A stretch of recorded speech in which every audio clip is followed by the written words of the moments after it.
नमस्ते बच्चों, आपका स्वागत है अध्याय 14 में, जिसका नाम है गुणनखंड।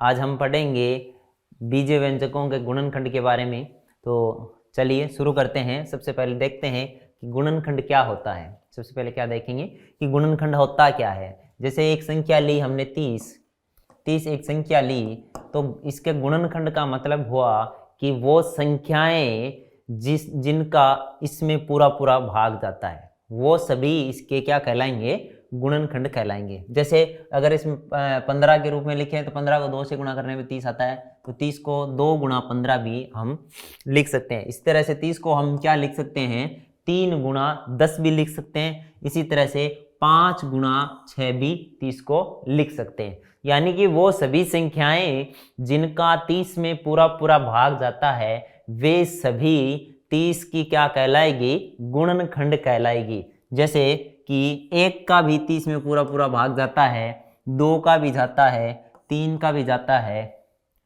5 का भी जाता है पूरा पूरा भाग, 6 का भी जाता है, 10 का भी जाता है, 15 का भी जाता है और 30 का खुद का जाता है। तो ये सभी संख्याएं 1, 2, 3, 5, 6, 10, 15 और 30, ये सभी क्या है, 30 के गुणनखंड है। ये सभी संख्याएं क्या है, 30 के गुणनखंड है। ठीक है ना। तो हमने ये सीख लिया कि गुणनखंड क्या होता है। यानी किसी भी संख्या में वो सभी संख्याएं जिनका उस संख्या में पूरा पूरा भाग जाता है, वे सभी उस संख्या की क्या होंगे, गुणनखंड होंगे। ठीक है। अब दूसरे एक शब्द आता है। अभी हमने सीखा है गुणनखंड। अभी हमने सीखा गुणनखंड। अब एक शब्द आता है जिसका नाम होता है अभाज्य गुणनखंड। क्या नाम है, अभाज्य गुणनखंड। अभाज्य गुणनखंड। अभाज्य गुणनखंड का क्या मतलब है कि यदि किसी संख्या को उसके अभाज्य गुणनखंडों के गुणनफल के रूप में लिखें तो वो उस संख्या के अभाज्य गुणनखंड कहलाते हैं। अभाज्य का मतलब हम जानते ही हैं, पहले छोटी कक्षा में पढ़ चुके हैं। वो संख्याएं जिनमें खुद का और एक का ही भाग जाता है, वो संख्याएं अभाज्य गुणनखंड कहलाती है। अभाज्य का मतलब जिनके और टुकड़े नहीं हो सकते, तो वो सभी संख्याएं क्या कहलाती है, अभाज्य संख्याएं कहलाती है। यानी किसी भी संख्या के गुणनखंड जो अभाज्य गुणनखंड है, उनके गुणनफल के रूप में लिखेंगे तो वो उस संख्या के क्या कहलाएंगे, अभाज्य गुणनखंड। जैसे 30 में अभाज्य इसके अभाज्य गुणनफल क्या होंगे, 2, 3 और 5 संख्या 30 के अभाज्य गुणनखंड होंगे। ठीक है। उसी तरह से क्या, जैसे कि 70 है तो उसका अभाज्य गुणनखंड क्या होगा, 2 गुणा 5 गुणा 7 होगा। उसी तरह से 90 का अभाज्य गुणनखंड क्या होगा, 2 गुणा 3 गुणा 5 इसके अभाज्य गुणनखंड होंगे। यानी किसी भी संख्या को उसके अभाज्य गुणनखंडों के गुणनफल के रूप में लिख दें तो वो क्या होगा, उस संख्या का अभाज्य गुणनखंड होगा। देखिए, जब कोई संख्या अभाज्य गुणनखंडों के गुणनफल के रूप में लिखी गई हो तो वह उसका अभाज्य गुणनखंड रूप कहलाता है। ये क्या कहलाता है, उसका अभाज्य गुणनखंड रूप कहलाता है। हम इस चैप्टर में क्या पढ़ने वाले हैं, बीजीय व्यंजकों के गुणनखंड पढ़ने वाले हैं। ठीक है। तो उनके बारे में हम देखते हैं। देखिए, बीजीय व्यंजकों के गुणनखंड किस तरह से होंगे। मान लीजिए एक संख्या है 5xy प्लस 3x। ठीक है, 5xy प्लस 3x है। तो इसमें देखिए, अगर हम 5xy को लें तो ये किससे बना हुआ है, ये लिखा हुआ है 5 गुणा x गुणा y। यानी कि 5xy के गुणनखंड क्या है, एक 5 है, एक x है, एक y है। इसके कौन कौन से हैं, 5 है, x है, y है। यानी हम 5xy को इस तरह से 5 गुणा x गुणा y लिख सकते हैं। इसमें देखिए 5xy लिखा है तो 5 गुणा x गुणा y है। इनमें किसी भी चीज के और हम टुकड़े नहीं कर सकते। तो ये एक तरह से देखें तो इसके क्या है, अभाज्य गुणनखंड है।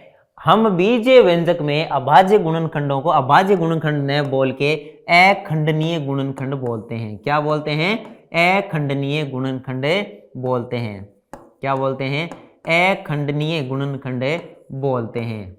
तो एक तरह से 5xy का 5x और y ये अखंडनीय गुणनखंड है। ठीक है। तो अगर हम कहें कि 5xy का अखंडनीय गुणनखंड रूप कौन सा होगा, तो वो होगा 5 गुणा x गुणा y, यानी कि इसके अखंडनीय गुणनखंडों के गुणनफल के रूप में अगर 5xy को लिख दिया तो वो होगा इसका अखंडनीय गुणनखंड रूप।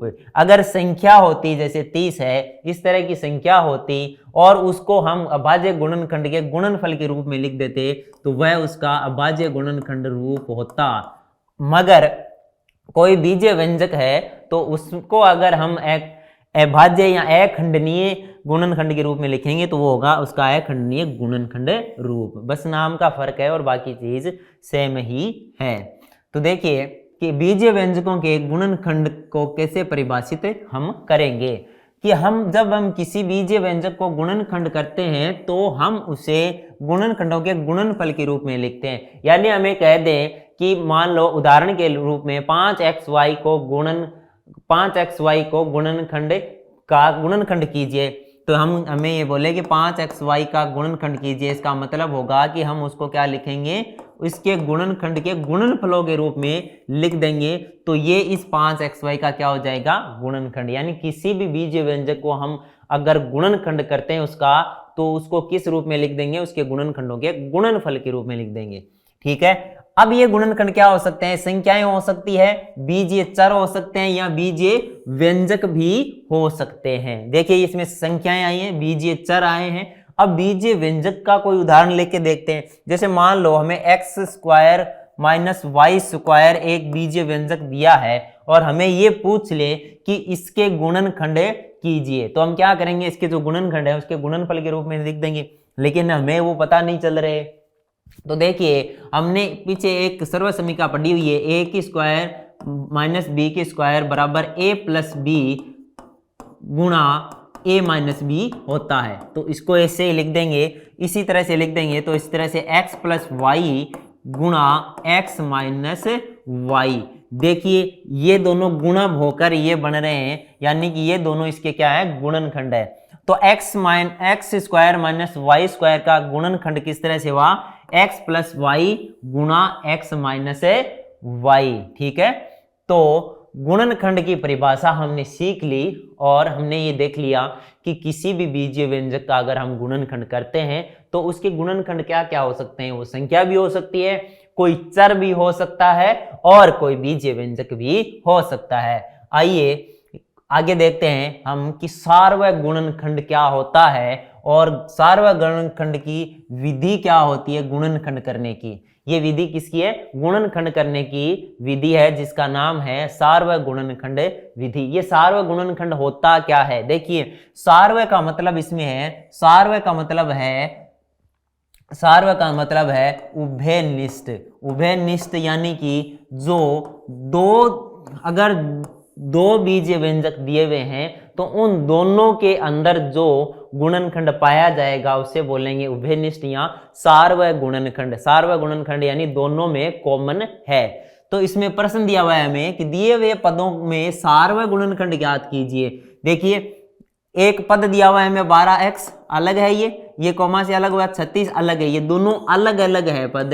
इन दोनों में हमें सार्वय गुणनखंड ज्ञात करना है। सार्वय गुणनखंड ज्ञात करना है यानी कि क्या करना है, ऐसा गुणनखंड है जो 12x में भी है और 36 में भी है, दोनों में कॉमन है, वो लिखना है। तो इसके लिए हम क्या करते हैं, सबसे पहले 12x के क्या करते हैं, गुणनखंड करेंगे। उसके बाद में इधर करेंगे 36 के गुणनखंड करेंगे और इन दोनों में जो कॉमन आएगा उसको लिखेंगे, वो आएगा इनका सार्वय गुणनखंड। देखिए 12x के गुणनखंड करेंगे तो सबसे पहले क्या करेंगे, इनका अभाज्य गुणन 12 का अभाज्य गुणनखंड करते हैं हम। तो 12 का अभाज्य गुणनखंड आएगा 2 गुणा 2 गुणा 3। ठीक है। अब गुणा में क्या है, x है, तो ये हो गया 12x का अखंडनीय गुणनखंड। अब 36 का अभाज्य गुणनखंड करते हैं तो आता है 2 गुणा 2 गुणा 3 गुणा 3। ठीक है, ये आ गया 2 गुणा 2 गुणा 3 गुणा 3।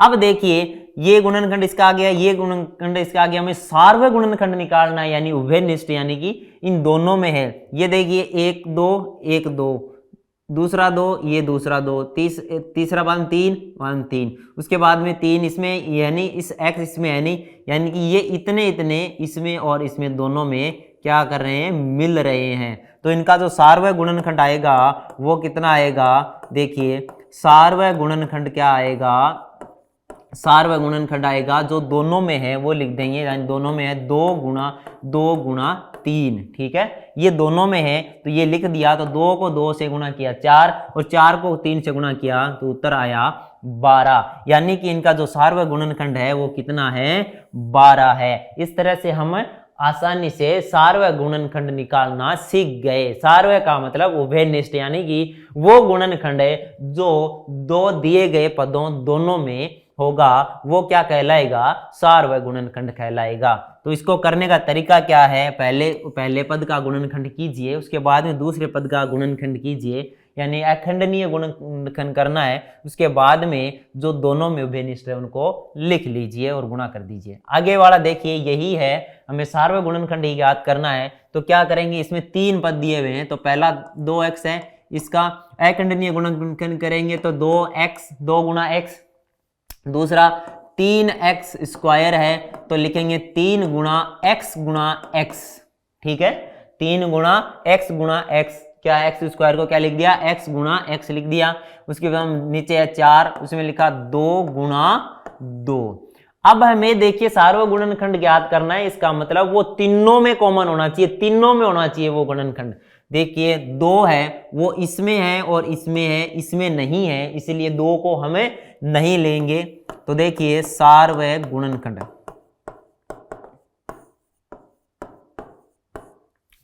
तो इसमें आगे देखते हैं x है, x इसमें है और इसमें है लेकिन इसमें नहीं है तो x को नहीं लेंगे। फिर 3 है, इसमें अकेले में नहीं लेंगे। ये वाला x इसमें अकेले में है, ठीक है, नहीं लेंगे। ये 2 इसमें अकेले में है, नहीं लेंगे। अब देखिए कोई सा भी नहीं मिल रहा है किसी में, तो उसका सार्वय गुणनखंड हमेशा क्या होगा, 1 होगा। 1 क्यों होगा, देखिए 1 को तो हम तीनों में लिख सकते हैं ना इस तरह से, है ना। तो जब कोई भी संख्या तीनों में ही कॉमन ना मिले या दोनों में कॉमन ना मिले तो उसका सार्वय गुणनखंड क्या होगा, 1 होगा, ठीक है। आगे बात समझ में, आगे चलते हैं। आगे वाला प्रश्न, निम्नलिखित व्यंजकों के गुणनखंड कीजिए। इसमें हमें क्या करना है, गुणनखंड करना है। पहले हम सार्वय गुणनखंड सीख चुके हैं, अब हम सीखेंगे बीज व्यंजकों का गुणनखंड करना। तो इसमें गुणनखंड करने का मतलब क्या हुआ, किसी बीजीय व्यंजक का गुणनखंड का मतलब उसके गुणनखंडों के गुणनफल के रूप में लिखना ही उसका गुणनखंड होता है। हम ये पहले सीख चुके हैं। तो अब देखिए 7x - 42 इसके गुणनखंड कैसे ज्ञात करेंगे। तो इसमें देखिए हम क्या करेंगे, 7 कॉमन लेते हैं यहाँ पर, तो यहाँ पर आ जाता है x - 6, यानी कि इसको हम कैसे लिख सकते हैं, 7 गुणा x - 6। तो ये 7 और x - 6 इसके क्या है, गुणनखंड है, ठीक है। कह सकते हैं हमें इसके जो गुणनखंड है वो क्या आएंगे, गुणनखंड करने, गुणनखंड करके गुणनखंड क्या है, एक तो 7 आया और एक आया x - 6। इसको हम इसके गुणनखंडों के रूप में इस तरह से लिख दिए। आगे देखिए दूसरा प्रश्न दिया है, इसके गुणनखंड हमें ज्ञात करना है। तो देखिए 5x² y - 15xy²। तो गुणनखंड ज्ञात करने के लिए सबसे पहले इसके गुणनखंड के गुणनफलों के रूप में लिखेंगे। तो इसमें देखिए जो कॉमन आ रहा है वो एक तो आ रहा है 5, एक क्या आ रहा है 5 कॉमन आ रहा है, और x y दोनों कॉमन आ रहे हैं। और अब यहाँ पर क्या बचेगा, 5 का 5 में भाग देंगे 1 आ गया, और x² है उसमें x का भाग देंगे तो 1 x बच जाएगा, ठीक है, और y का y कट जाएगा, और उसमें क्या, इसमें क्या आएगा 3 बार जाएगा 5 का, और x से x कट के 1 हो जाएगा, और y का y² में भाग देंगे तो y बचेगा। यानी कि अगर हम इसको लिखना चाहें तो इसको इस तरह से लिख सकते हैं, 5 गुणा x गुणा y गुणा x - 3y। तो इसके गुणनखंड बताओ कौन कौन से आए, 5 आया, x आया, y आया और x - 3y आया। तो इसके जो गुणनखंड है वो कौन कौन से हैं, इसके जो गुणनखंड है वो है 5x y और कौन सा है, x - 3y। तो ये इसके क्या है, गुणनखंड है। उत्तर आ गया। तो इस तरह से हमने अच्छी तरीके से गुणनखंड निकालना सीख लिया है। आगे वाला प्रश्न देखिए, दूसरी विधि है, पहली विधि सार्वत्रिक गुणनखंड की सीखी थी, दूसरी है पुनः समूहन द्वारा गुणनखंड ज्ञात करना। दूसरी विधि क्या है? पुनः समूहन द्वारा गुणनखंड ज्ञात करना। यानी कि इसमें क्या होगा, जो हमारा जो बीजीय व्यंजक है वो उसका विस्तार रूप दिया हुआ होगा, उसका क्या दिया होगा? विस्तार रूप दिया होगा। तो हम उसको क्या करेंगे, वापिस इसको पुनः समूह बनाएंगे और उसके गुणनखंड ज्ञात करेंगे। देखिए इसमें हम करके देखते हैं, इसको कैसे करेंगे। X square plus x y plus 8x plus 8y। अब देखिए जिसमें जहां पर जो कॉमन आ रहा है हम वो कॉमन लेंगे। अब आगे वाला स्टेप ध्यान से देखिए, इन दोनों को हम ध्यान से देखें तो इन दोनों में क्या कॉमन है? इन दोनों में कॉमन है x। क्या कॉमन है? x कॉमन है। तो यहां पर लिख दिया हमने x प्लस वाई। क्या लिख दिया? x plus y. और यहां दोनों में देखें तो क्या कॉमन आ रहा है? वो आ रहा है 8 कॉमन आ रहा है। तो यहां पर अंदर क्या आ जाएगा? यहां बचेगा x और यहां पर क्या बचेगा? y बचेगा। ठीक है। अब देखिए इस पूरे को देखें तो इस पूरे में क्या कॉमन आ रहा है? हमारे इस पूरे में कॉमन आ रहा है x प्लस वाई। क्या कॉमन आ रहा है? x प्लस वाई कॉमन आ रहा है। तो x प्लस वाई कॉमन लेंगे तो यहां पर क्या बचेगा? यहां पर क्या बचेगा? यहां पर बचेगा सिर्फ x बचेगा। ठीक है, ये प्लस का साइन है एज इट इज, और यहां पर x प्लस वाई का हम भाग दे देंगे तो यहां पर क्या बचेगा? 8 बचेगा। ठीक है, तो ये देखिए ये जो पूरा व्यंजक है वो इन दो के गुणनखंड के रूप में आ गया। यानी कि इसको अगर हम सीधा लिखें तो x प्लस वाई गुणा x प्लस 8 आ गया। तो इसके जो गुणनखंड आएंगे वो कौन कौन से आएंगे? तो इसके जो गुणनखंड आएंगे वो आएंगे, एक तो x प्लस वाई और दूसरा आ गया x प्लस 8। ठीक है, तो ये इसके क्या आ गए? गुणनखंड आ गए। तो हमने इसमें क्या देखा कि पुनः समूहन विधि क्या होती है कि हमें अगर किसी बीजीय व्यंजक का विस्तारित रूप दिया होगा तो हम क्या करेंगे, उसमें कुछ जो संख्याएं जो कॉमन आती है या फिर कुछ जो चर कॉमन आते हैं उनको कॉमन लेकर उसको क्या करना है? पुनः समूहन करना है। पुनः समूहन करके उसका क्या करेंगे? हम गुणनफल के रूप में लिखेंगे और फिर हम इस तरह से उसके गुणनखंड ज्ञात कर लेंगे। देखिए अगला प्रश्न फिर से करते हैं। हमें दिया हुआ है ax plus B X minus A Y minus B Y. क्या दिया हुआ है? ax plus B X minus A Y minus B Y. देखिए इन दोनों को देखिए क्या आता है कॉमन। यहाँ पर इन दोनों को हम देखते हैं तो कॉमन आता है x कॉमन आता है। तो यहाँ पर x का भाग देंगे इधर तो a बचेगा, यहाँ पर x का भाग देंगे तो b बचेगा। ठीक है, इस तरह से यहाँ पर क्या कॉमन आता है? माइनस और y कॉमन आता है। इसमें माइनस y का भाग देंगे तो क्या आएगा? y कटेगा और माइनस कटेगा तो प्लस का a बचेगा। इसी तरह से यहाँ पर माइनस और y कट जाएगा तो प्लस का b बच जाएगा। ठीक है, अब इस पूरे को देखिए, इस पूरे को देखते हैं तो दोनों में क्या है? a प्लस बी दोनों में है। यानी कि यहाँ पर हम a प्लस बी बाहर लेते हैं, यानी a प्लस बी कॉमन लेते हैं तो यहाँ पर क्या बचता है? यहाँ पर सिर्फ बचेगा x, फिर ये माइनस का साइन बचेगा और यहाँ पर बचेगा y। तो ये आ गए आपने क्या? a प्लस बी गुणा x माइनस वाई। यानी कि इस जो बीजीय व्यंजक दिया हुआ है इसको हम लिख सकते हैं a प्लस बी गुणा x माइनस वाई। ठीक है, इसको हमने अब क्या लिख दिया? इसके जो गुणनखंड है उनके गुणनफल के रूप में हमने लिख दिया। इसलिए इसके गुणनखंड क्या आएंगे बताओ? गुणनखंड क्या आएंगे? इसके गुणनखंड क्या आए? एक तो आया a प्लस बी और दूसरा आया x माइनस वाई। ठीक है, आसानी से हमने क्या कर लिया? इसके गुणनखंड निकाल लिए। कैसे? कि इसका विस्तारित रूप दिया हुआ था, फिर हमने कॉमन लेकर इसको क्या कर लिया? पुनः समन कर लिया, फिर इसके गुणनखंडों या गुणनफल के रूप में लिखा, तो ये गुणनखंड हमें आसानी से मिल गए। तो बच्चों ये था अध्याय 14 का भाग 1, जिसमें हमने सीखा गुणनखंड क्या होता है और बीजीय व्यंजकों का गुणनखंड कैसे किया जाता है, सार्वभौम गुणनखंड क्या होता है और पुनः समन विधि द्वारा गुणनखंड कैसे ज्ञात करते हैं। और इससे आगे के भाग 2 में हम सीखेंगे सर्वसमीकाओं का उपयोग करते हुए गुणनखंड ज्ञात करना। तब तक के लिए धन्यवाद।